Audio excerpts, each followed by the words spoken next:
Welcome to Fade to Chat, Golden Age Cinema. Cindy's with me, as always, co-host. It's good to have Cindy with us. Together, it's good to do this because she has a different view of films that I do, and it's just a marvelous kind of partnership that we have around doing these kind of movie things. In this episode, we turn to a film that did something Hollywood rarely plans for. It took a modest production from an underestimated studio, paired two reluctant stars, and reshaped the romantic comedy template for decades to come.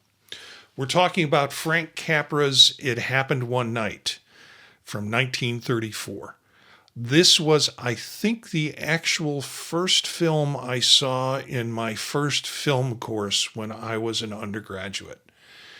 And it surprised me then. And, you know, I've watched it a couple of times through the years and seen parts of it. It arrived in the middle of the Great Depression, so there are some aspects of the film where you see people struggling. And I think Capra is trying to make a social statement with that. In fact, I knew he was trying to make a social statement with that. And because of that, Americans were also looking for escapism. And this kind of romance comedy provided them the escapism. So I'm not going to go any further because I think this was one you hadn't seen before. And I'm curious about your reaction to it. Well, I had very mixed opinions about this movie. I think Okay. I told you when we first started talking, I am not a fan of Gable, and you were surprised about that. Um, I liked him better in this movie than I thought I would, and I think that's because he was a younger Clark Mm-hmm. Gable. But I still don't care for him. And I wrote down quite a few things, and some of it's just very superficial, I realize, but I hate his mustache. It's just silly. Just get rid of it. It's just why? Why is it there? It's just silly looking. I don't like his overall manner. He's very gruff. He's very rough. I don't like the way he spoke to Claudette Colbert in the movie. There was no softness about him, and I know that's the way the character was. He made quite a few remarks that were um, how should I say? Well, he made remarks about, I'm going to break your arm. She Right. deserves a good sock in the arm every day. I'm going to Yeah. break her leg. Just those kind of Yeah, that's, macho. yeah, I I got to didn't agree care with you for any there. of that. Mm-mm. While I was watching it yesterday again, I cringed a couple of times. And Yeah, I thought, this is yeah. going to be something Cindy's not going to like. And I'm not unfortunately, going to it like came out that. of Clark Gable's mouth because Mm-hmm. there was a lot of misogyny in the film, Yes, and his yes. language was kind of rough. And then I had to kind Mm-hmm. of put myself in the head of the 1930s. And I that know. was before we became really aware of that kind of language and how Mm-hmm. it was demeaning and more than demeaning, I think, particularly to Yes, women. And yes. say, well, that was how they wrote the dialogue. He was, And I wrote that down. That's the way they talked at that time, but it just didn't come across as even slightly like playful or lighthearted. It, yeah. And then I thought to myself, now if I had heard a different leading man say that, let's say Cary Grant, would I have felt differently? But I don't think he would have delivered it in the same way. So that part was difficult for me. yeah, see, that's where I disagree with you. I think Cary Grant would deliver it similar. It's just that Do it's you? not, I don't think Cary Grant would have any additional blessing because it's coming out of Okay. Cary Grant's Could be. mouth. Yeah. That could be. Um, Yeah. yeah. Yeah. There were Yeah. there were But some cringeworthy moments, cringing. particularly that Yeah. she should get a sock every day, if she needs it. And I was Yes. like, She said that to her father. I thought, Right. ooh, yeah. Yeah. Um, I really like Claudette Colbert, though. I thought I really enjoyed her performance. I thought, in fact, I watched it a couple of times. She really grew on me. You know, Yeah. she started out as a spoiled rich woman, and of course, by the end, she was humbled throughout the experience. But I found her more relatable on a human level, and I did enjoy her. Yeah. Yeah. There's a part of it that feels like her role to me was a little overdone. That she had to go from this wide range of being a spoiled brat, and Hmm. within, less than 2 hours, she had to have this Yes. change of who she was as an identity. Hmm. And some of that I didn't buy. Some of it was, but I can't stop looking at Claudette Colbert in this film. Those She, eyebrows.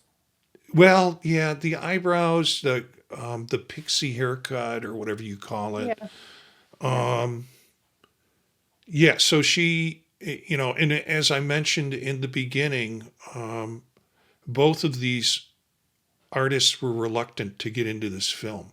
Hmm. Uh, Clark Gable was, in a sense, being penalized because he spoke out. He felt that his studio was working him too hard. So what they did was loan him out to another studio for this film.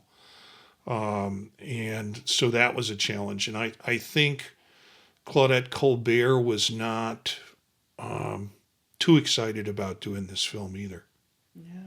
She said it was the worst picture she ever made. Yeah, Hmm. yeah.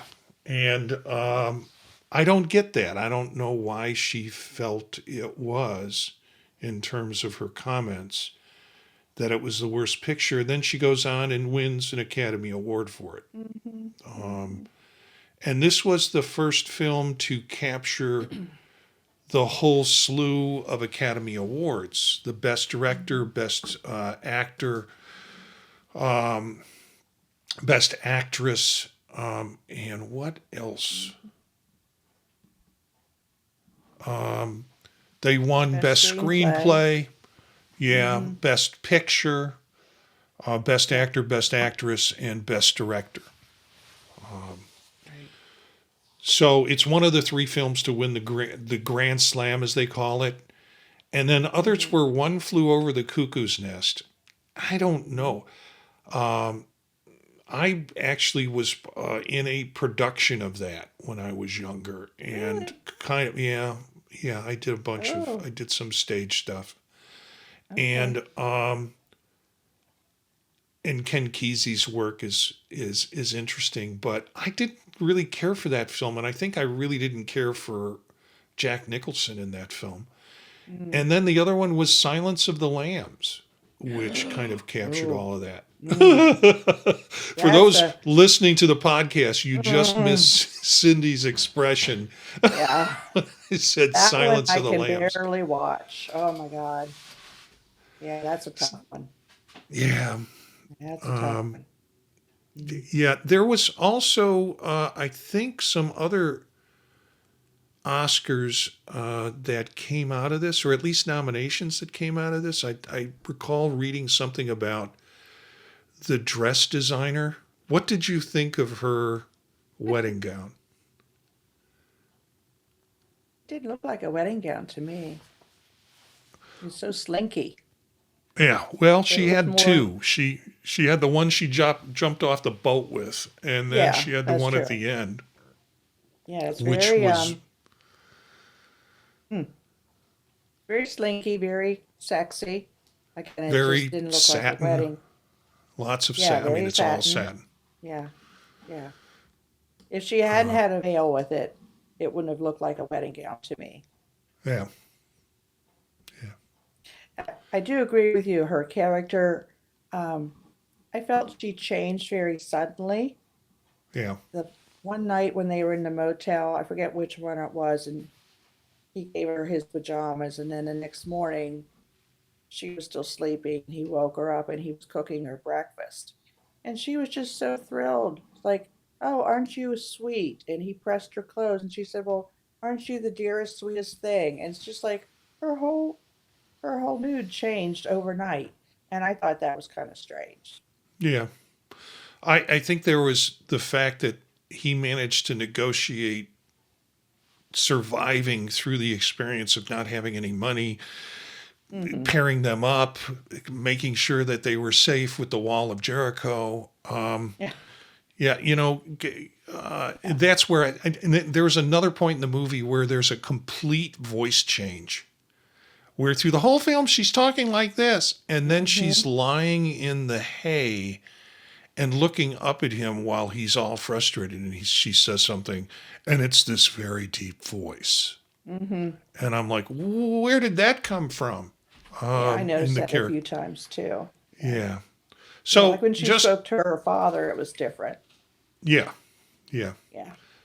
So of course, protagonist Peter Warne, played by Clark Gable, not your favorite actor, is a newspaper reporter, and this is the movie was done 5 years before Gone with the Wind. So, and he has been in a lot of films up to this point, and was loaned out to the studio, to a small studio, to do this role, and did so reluctantly, and felt like he was being punished. But he plays, as I said, a newspaper reporter. He, of course, has the hardline boss who is, challenging him, and thinking that he's just barking up the wrong direction, and all sorts of conflicts with him. The boss actually comes around at the end when Gable's, like, I've fallen in love with this woman, and I really need your help, and here's the story, and you can print the story. And without ruining the whole movie, that flips back and forth. And so the the editor publisher has mixed feelings back and forth with Clark Gable. Early on, Gable is quite drunk. I think this is the opening sequence, and he's Mm-hmm. supposedly telling his boss off. And he soon realizes the boss is going to let him go, has let him go, and he tries to save face with his other friends and reporters in the male newspaper pool. So that starts his journey on a bus, and where he connects with Claudette Colbert, and she is part of this, part of being on the bus. She has jumped off her father's boat, swam ashore, and got into, and this is in Florida, and got into a bus, and she's headed to New York to meet with her. Well, they were married, then it got annulled, and she was going to re-meet with King Wesley, one of the weirdest names Yeah. that was ever thought of. She was going to meet up with King Wesley, and they were going to get married again, and the father couldn't do anything about it. And then this becomes the long media chase to find her, which Clark Gable identifies her, and then tries to assist her to get to New York so he can get the story. And they fall in love as part of the process. Some of that comes out with some creative things done, considering this was during the Hayes Act, and the kinds of things that you could and couldn't show. How are two people going to share a room when they're not married? And so they set up the wall of Jericho, as they call it, which is the theme through the whole film. Whenever they're staying in a place, and they wind up staying in one of these auto hotels, I guess they called it, or it's like a Auto motel, camp, I basically. think. Auto Yeah. camp Mm-hmm. with different with different rooms, and then shared showers and bathrooms. But when they're in this, they Clark Gable constructs the wall of Jericho, which separates them. And the dialogue and the camera and a lot of the emotion that goes in to this romantic comedy occurs as through the different sides. So you see the reactions without the actors actually seeing the reactions. So you kind of know ahead of the storyline what's happening that the other character doesn't know. So you capture the background of the story with that. Probably the most infamous scene in this movie is the hitchhiking scene. And Gable goes and, the night before, and the line that made me laugh was, and still makes me laugh, is, well, we've got the hiking part down pretty good. When does the hitching part start? And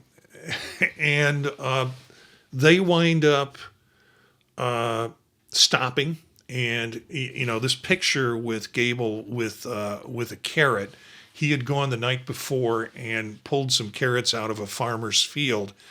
And Claudette Colbert's Ellie, I guess, is her name. Yeah. Mm-hmm. She refused to eat raw carrots. Like, raw carrots? How can you eat raw carrots? Right. So they have this discussion, and Clark Gable comes, I'm going to write a book on how to hitchhike. And he goes through and he shows like 3 or 4 different ways to show confidence. This is one of the few brightly lit scenes in the movie. It's a daytime scene. The rest of it's all on dark buses, in dark hotels, things like that. So why don't you share what you know about Claudette Colbert's leg, if you want to put it that way. I read that when Frank Capra asked her to expose her leg in the scene, she initially said, "Oh no, I'm not going to do that." And so they used her body double.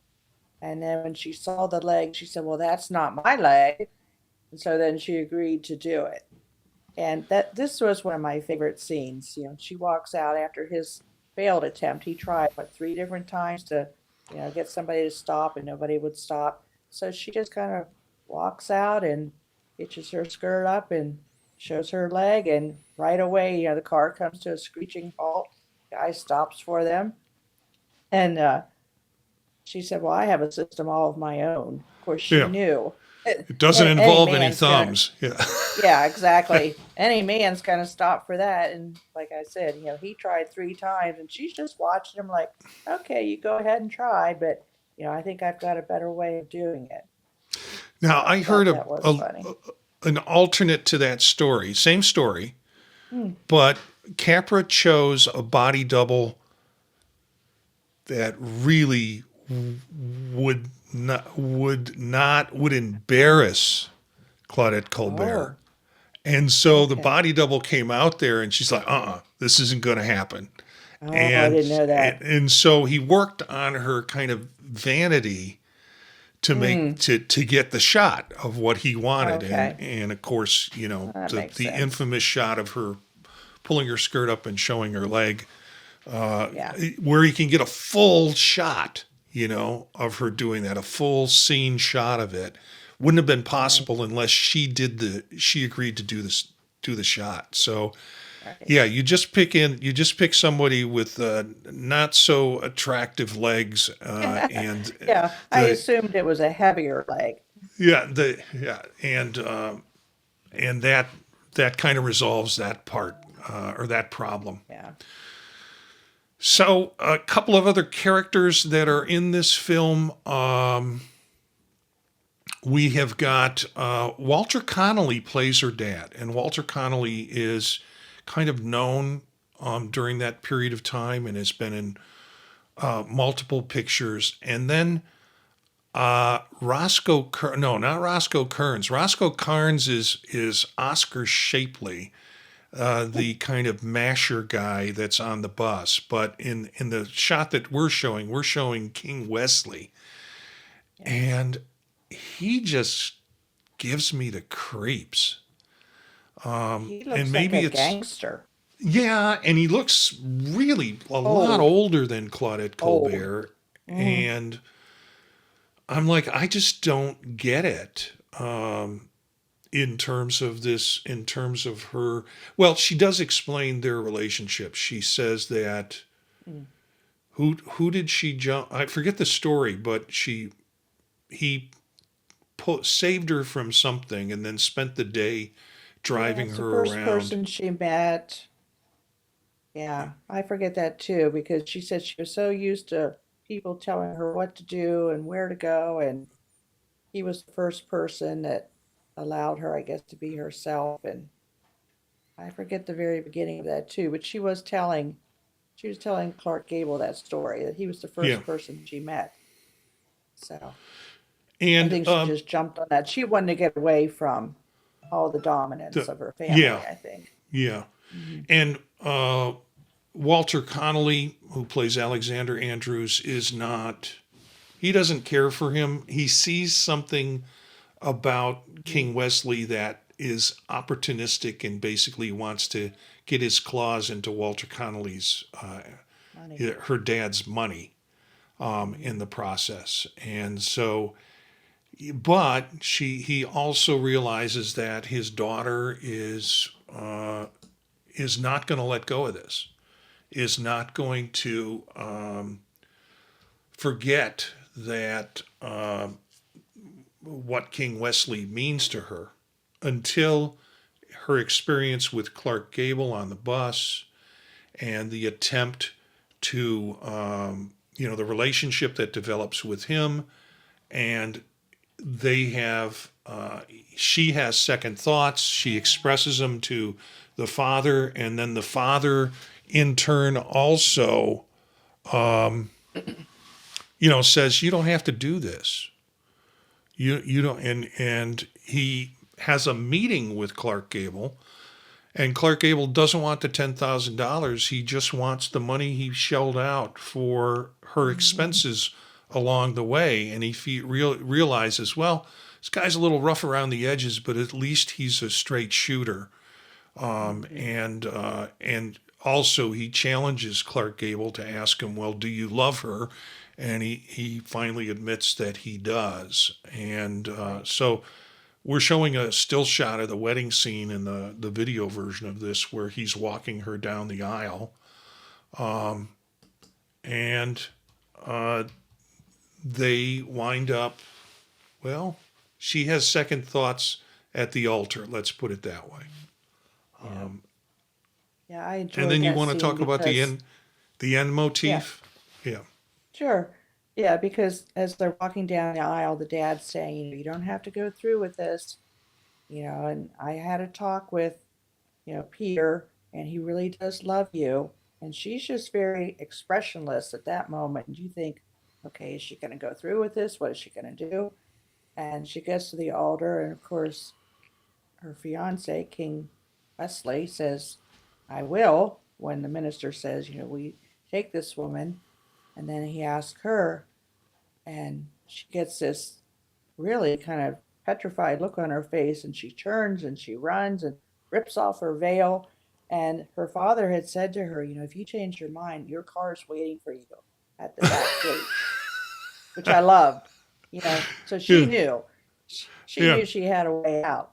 Yeah. And that was kind of brilliant planning on the father's Uh-huh. place to go, well, she can have Because second what was thoughts, she going but to she do? needs to get out of here if she's going to Yeah. get out of here. And so he set up an escape route for her Yeah. essentially from So it. that's so she got away and raced away in her car. And then I think it was the next scene. I want to say something about the pre-wedding before we. Yeah, I sure. want to go back to when King Wesley landed in that. What was it called? A Auto gyro. auto gyro. I thought, okay. I watched that scene a couple of times. Did you see? Of course, when he's supposedly flying this thing, and then he got out, he had that great big top hat on. Yeah. But did you see the actual pilot in that plane? He was crouched down. If you watch it back, you'll see the man who was Oh, really flying it. You could see his face very clearly. He was Yeah. crouched down, like in the cockpit, trying to hide, but you could see it. It was I'll have to him. take a look at that again. You're gonna have to go back and watch that. Because Yeah. I looked to see who was in the actually in the plane and sitting up, Hmm. and as it was coming down, but Hmm. post landing, I was just interested in seeing him get off a helicopter with a top hat on, and Exactly. All of a sudden, and he then had a top the hat. two guys come running forward, right from the front of the plane, and I'm like, these would be this would be a terrible accident if Hmm. Hmm. the blades of the plane wound up hitting somebody. They seem so careless about it when they did that. I I was more noticed that focused on too. that. I'll have to go back and look at it from the cockpit to see the guy crouching down who Yeah, piloted it. So yeah, that yeah, was funny. Yeah, so she did run away, ripped off her veil, and got into her car and raced away from the wedding. and what happens after And that? after that, to show her dad, I love the drinking. I guess he had been drinking for quite a while. He's sitting in his office and he had all these flasks and bottles, and he was in a really good mood. He Don't was want to talk to having a anybody. drink. Don't want to hear from Yeah, anybody. yeah. But was it? Well, he had already paid off. They talked about he paid off King Wesley. He Yeah, said, "Well, you got away dirt cheap." Paid him what, $100,000 to $100,000. have not to contest the annulment. Right. He said, "Well, that was dirt cheap." And then uh, Peter was calling, saying, what's happening with the annulment? He said, "We got to take the walls of Jericho down." I guess Yeah. they were in their, hotel with the curtain between them or blanket between them again. He said, "These walls of Jericho have to come down." And the dad said, "Well, let them come tumbling down then. I think he said, "Let them come tumbling down," Yeah. something like that. And then they showed a man and a woman, I guess they were the hotel proprietors. And the woman said, "I don't think they're really married." And the man said, "Oh, yeah, yeah, they're married." He said, "The funny thing is, though," she said, "well, they've got a blanket up between the two of them." And she said, "I don't understand why they would do that." And the man said, "And they asked me to go to the store to get a trumpet. They sent me Yeah. to the store to get a toy trumpet." He said, "What is that all about?" And then you heard the trumpet play in the background, and so you assume that blanket between the two of them came tumbling down. And the lights go dark because you're And the not lights in the go cabin. dark. You're just, Right. You never saw that. So there's a lot to for you to imagine. yeah. The other thing I noticed, because she was talking about, and they need a blanket in this weather. But if you look, Oh, you can see the breath coming out of the man, mm, and I couldn't tell if that's pipe smoke. I don't think it was, but I think yeah. because it was constant in terms of his stream, because he had a pipe, Mm, mm. and he had it in his I hand remember that. through most of that. But I think it was shot at night in some place that was cold enough at the time that Mm, you could see your breath because the lights mm-hmm. from the back of the hotel room or hotel house that they're in, cabin that they're in, is illuminating enough from backlighting that you can see the breath That's coming true. out of the man with that. So yeah, little That's things true. like that. Little things, yeah. But there was never any physical uh, kissing or hugging or any real emotion between the two of them. So a lot of it was just Except left the up to your imagination. except the one scene where she comes around and she says, "Oh, Peter, take me with you. Take me Oh, to your yeah. island." Yes, and And that bothered me too because he was cold to her. You yeah, would have thought at that moment he would have given in, but he said, "No, you go back to bed. You go back to bed." And she's yeah, crying and sobbing and fell asleep. And then he finally said, "Well, did you really mean it?" And I thought, well, that's too late. You waited too yeah. long. Well, interesting film. Had you seen this before? No. Okay. Well, you've seen it now, and I don't know if you have any additional comments on it or trivia that we might have missed Well, regarding there's it. the Bugs Bunny trivia. Oh yeah, go ahead. Yeah, with the carrots. That was the inspiration for Bugs Bunny. You know, him eating the raw carrots and the fast talking of the Yeah. gentleman on the bus that was trying to pick her up. And he kept saying something about bugs, didn't he? The one gentleman on the bus. Oh, you mean Shapely? I think Or he did. I think he talked to somebody and kept saying, "Hey, bugs, bugs," at one point. yeah, was it that this movie influenced Bugs? That's what Mhm. I got. Mhm. In terms of Bugs's demeanor, Bugs Bunny's demeanor, in the cartoon, and they kind of based that fast talking character of Bugs Bunny on Gable's character in this Mhm. film and his kind of fast talking. You know, this is not a William Wyler or a was it William Wyler? This is not the typical fast talking films that we have that are in the market, like His Girl Friday, for example. The Mhm. fast talking business where people are talking on top of each other, and Mhm. this dialogue was pretty specific and pretty intentional from what I could tell, and you were intended to hear every word with it. Mhm. But apparently, animator Fritz Freeling later cited the film as his favorite and pointed to several elements that were inspiring the Bugs Bunny style of Bugs Bunny, especially the fast talking cadence Yeah. and the carrot chewing. So, Yeah.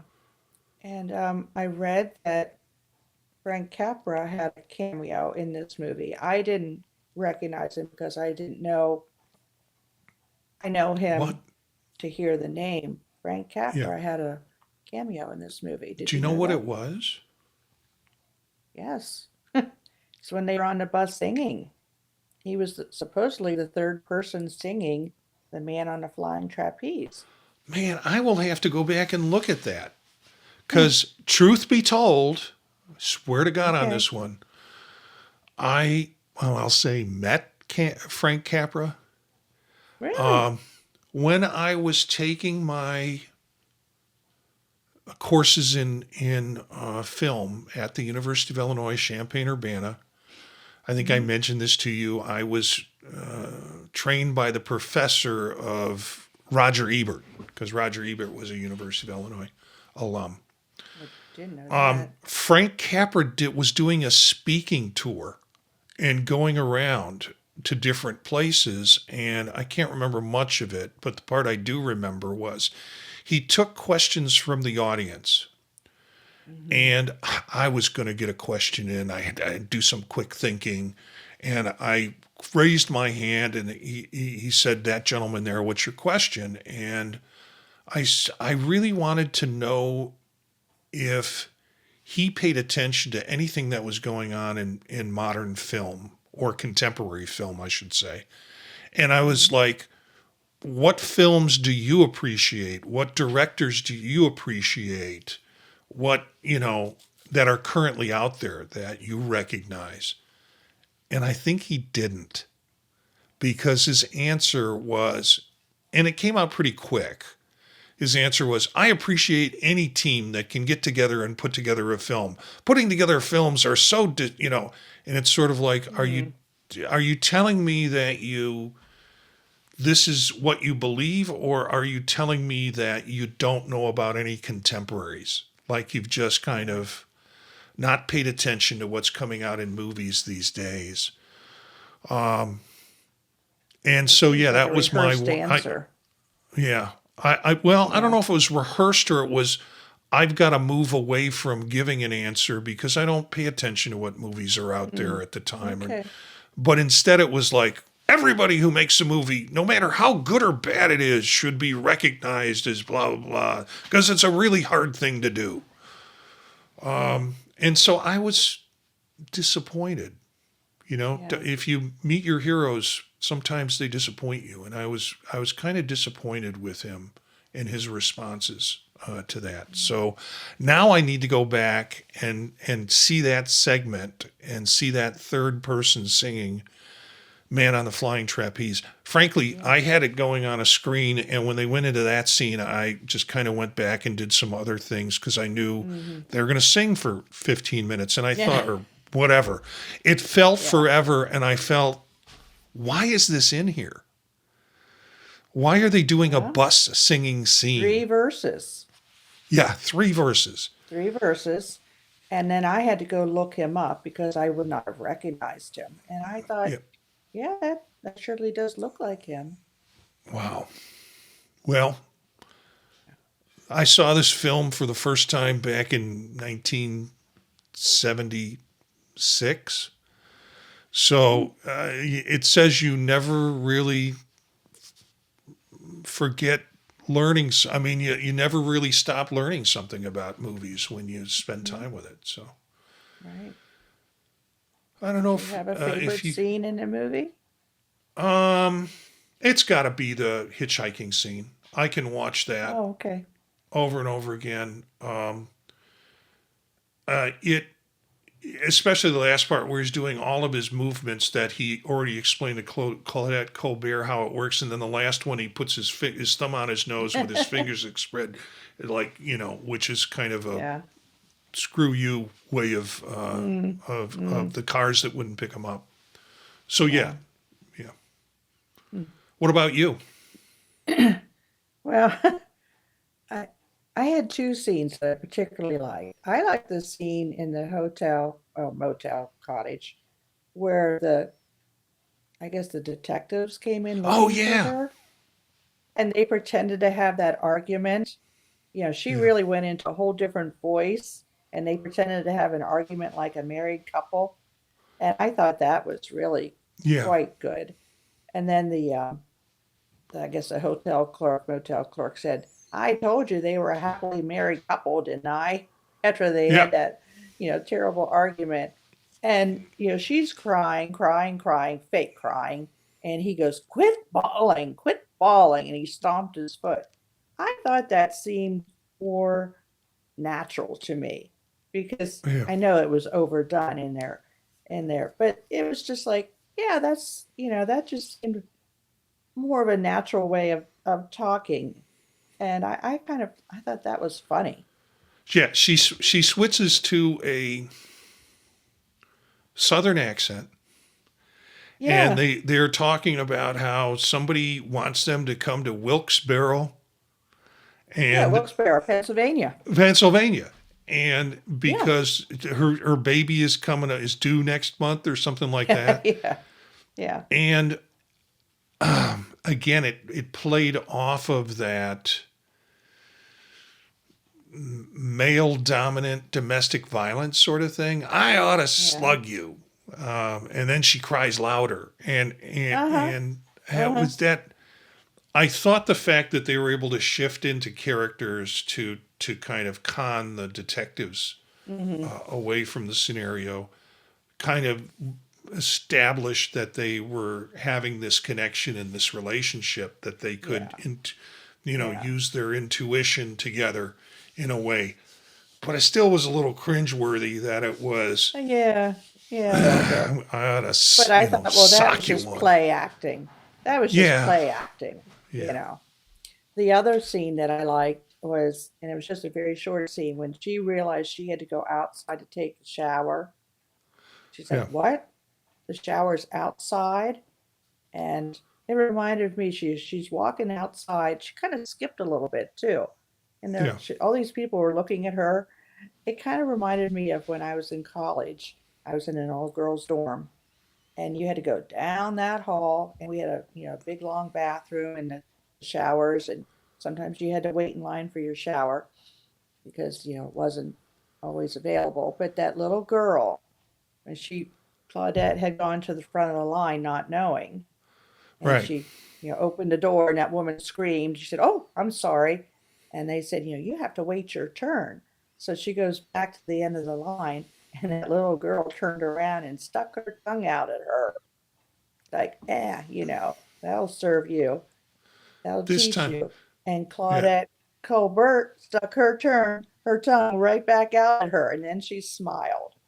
yeah, I thought that was a good scene because it showed she was human. She yeah. wasn't above everybody. Here's the thing that got me about that scene. You're going to sleep all day. You better get up. I'm going to take a shower. And he's like, it's 8 o'clock.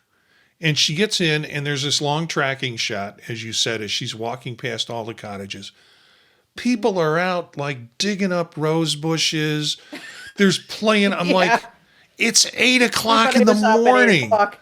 Yeah, These people get up at 5 because they're already right, like farmers. doing their stuff.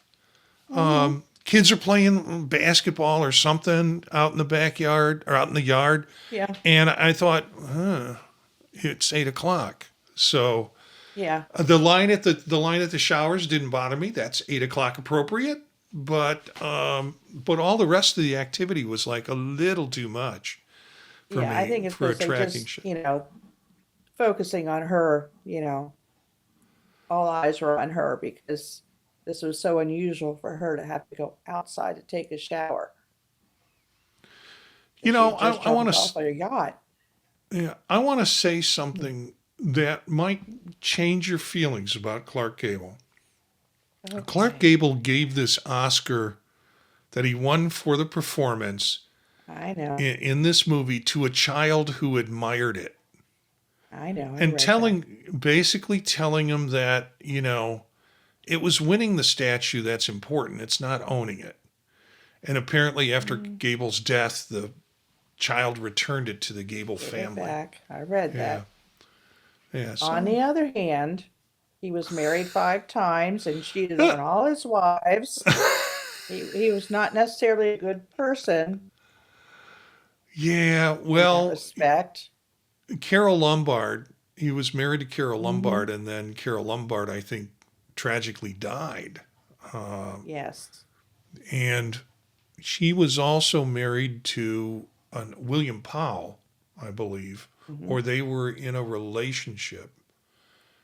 I've got to check this out. We've got to Not do a sure about William that. Powell movie sometime soon. Oh, I like him. Okay. Yeah, yeah. So, anything else before we talk about what the movie is for next week? Um, well, again, this is just, it's very superficial, and I understand why it was the way it was, but from a woman's point of view, I kept watching her thinking her makeup through all those days. She had her lipstick on, Right. she had her eyeshadow on, she even took a shower, and it never changed. Yeah, I noticed I that. know. I noticed her eyelashes and there were her eyelashes like in the scene where she's laying down in the hay, and it's sort of like, Hmm. yeah, okay, Yeah, yeah, yeah. They were just little things. I didn't care for the way he called her brat all the time. yeah, Um, just, I thought she looked like Betty Boop. I read that. yeah. I was trying to think, who does she look like? Yeah. You know, So again, when you said mixed you hadn't seen feelings. this One minute I film, liked the movie. yeah, Mm, when you I said thought, well, I'll watch it again. you hadn't seen this film, I thought, well, you've got to see this film. And then when I watched it, I'm like, I know I was up in the air because we don't talk about this You knew. before the episode, whether you would like it or not like it. And I'm like, this could be one that she doesn't like for a lot of reasons that I recognized in the watch that I Hmm. had, which was the language, the Hmm. misogyny, the way he Hmm. treated her. Yet miraculously, she comes around because that's what folks did in the Yeah, 30s. You know, exactly. yeah, I just, I will say it was very heartwarming how he was with that little boy on the bus when yeah, his mother fainted. He was very kind to that little boy. hmm but then she was the one that gave him the money. She came over Yeah. and took the money out of his pocket and gave it to the little boy. That scene was very touching, and I thought I wasn't really even sure why that scene was in there because it kind of didn't make sense to me except to show a kinder side of him. It also is in the middle of the Great Depression. And I think Capra was Hmm. kind of making a social True. statement about people need to take care of each other. And when they do, it's often at their own loss. And loss, not in the sense that you shouldn't because you're losing something, but Mm. people who aren't in a wealthy class don't see the perceptions of those in terms in the middle or lower class that are really struggling. And so you know, I have more questions about the man in the flying trapeze scene, why that was in there. But for this, he will have these moments of, if you look at other Capra films, where there are these subtle things that are happening, and you're wondering how does this fit into the plot line, and it really is kind of a social statement of what's going on with it. Now, he could have given me that answer when I saw him at the University of Illinois, There but you go. Yeah. no. Yeah, I had, the more I watch this film, the more I have mixed feelings about it. I'm going to ask you a question though. Do you see the elements of romantic comedy? Why this has been kind of attributed Hmm. to establishing a pattern for a romantic Oh, comedy? sure. Yeah, I do. Yeah. I Even do. the even the wedding at the end where she runs away has been Hmm. overdone in lots of Hmm. films. Yeah. And so a lot of things were picked up from this Yeah. film in terms of structure. Yeah. And this was a very, very minor character, but I thought the bus driver was funny. How Yeah, he started to sing along with them. he was a famous actor too. Oh, was he? Yeah, and I think it was one of his first appearances. Let me get that. Because as they were singing, they would cut to the bus driver behind the curtain, and you could see he was singing along and really Ward Bond. enjoying it. Ward Bond Okay. was the bus driver, and then he became an actor in and of its own rights. And I don't know if you caught this one. With the guy who picks them up for hitchhiking and is doing all the singing, he likes the singing, blah blah blah. Yeah, who was that? Alan Hale. Now you might not know Alan Hale. You can, if you look at older films, you'll see Alan Should. Hale, but you know his son. His son was Skipper, the skipper Yes, yes, in yes, Gilligan's yes, Island. yes. Hmm. And if you go Hmm. back and you look at that scene, you're like, yeah, I could that's see that. Skipper's face I could see that. with it. So I yeah, thought he looked familiar. yeah, Yeah. and sometimes people will see Alan Hale films and see him in there and go, "What's the Skipper doing in here?" Well, no, it's not the Skipper.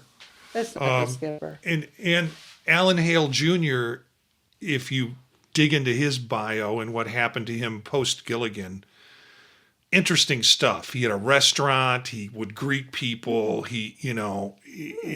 He kind of kept that persona outside of the work that he was known for in terms of Gilligan's Island. But boy, do Hmm. we digress. Yeah, well. What's the movie for next week? Well, thank you for letting me choose. I gave you two choices, and I'm glad you will do this one because it is a disturbing movie, but I just love it. I hope you will enjoy watching it. I don't know what that A says woman again about me. realizes I'm reading the tag on it now. A woman realizes her Don't daughter you was know it? born to kill. What? Yeah. Yes. It's called The Bad Seed. Yeah. I I found this one by accident, but boy, do I just can't stop. When I start watching this one, I just, It's from 1956. It was directed by Mervyn Leroy. I am not sure what else Mervyn did. Let me see. Random Harvest. He did Gypsy. Wow. And he was a producer on The Wizard of Oz, and he was director of Quo Vadis. So he has some directing chops, and this is 1956, The Bad Seed, with Nancy Kelly, Patty McCormick, and Gage Clark. I think I've seen this. I mean, I haven't seen this film because every time I see a promo for it, it's like, kids that Are kill. you sure it's this one or the remake of it? No, I wouldn't.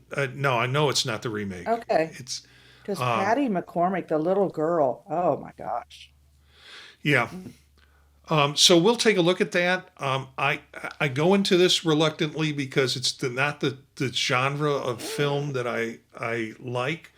But Cindy is she suggested this, and I've suggested ones for her that she's like, I don't know if I'm going to like this or not. And so turnabout's fair play, I guess, with it. And we had Yeah. another one that we were going to look at. We'll do it another time. All About Eve, Yeah. which would have been Because an I love easy Betty choice. Davis.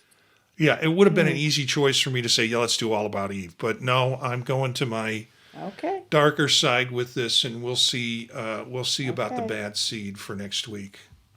Okay, great. Um,